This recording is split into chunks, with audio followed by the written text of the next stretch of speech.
Good afternoon.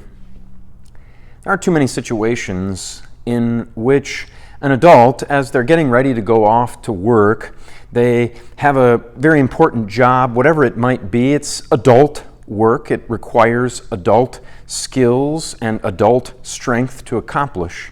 And you can't think of a situation in which an adult getting ready for work would look at their child, their baby even, and say, why don't you go into work for me today?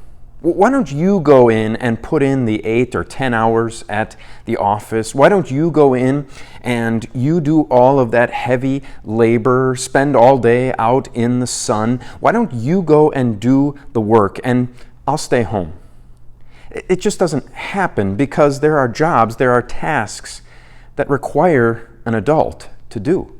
They require adult strength and adult abilities that kids just don't have. They just don't possess those abilities. And so it wouldn't happen. We would expect that when it comes to spiritual things, the same thing would be true.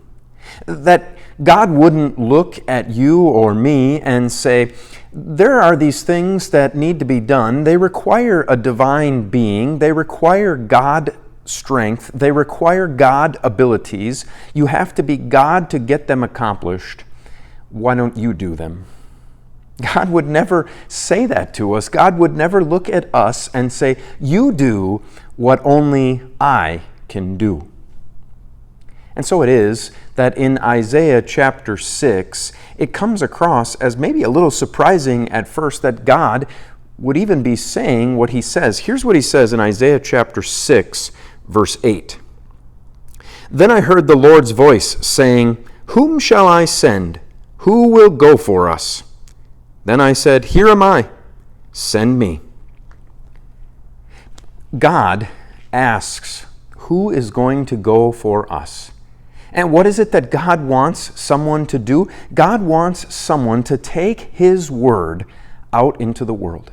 He wants someone to proclaim that word, to teach other people the gospel message, the law and gospel, that people are sinful, but that Jesus has saved them. That's what God wants to take out into the world.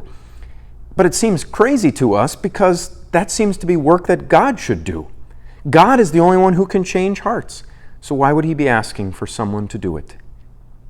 Well, the truth is that God still retains the ability to only change hearts. So it isn't that Isaiah, when he said, here I am, he wasn't saying that he could change people's hearts. And you can't either. That still is God's work. But God does want you taking that message to others. Telling people about God's love. Telling people about Jesus. Telling people about what God has done for you. And so you can answer when God says, who will go for us? You can say, here I am, send me. Not to change people's hearts, but to bring the gospel to people's hearts so God can do the changing. Until we see each other again, Lord's blessings on your day.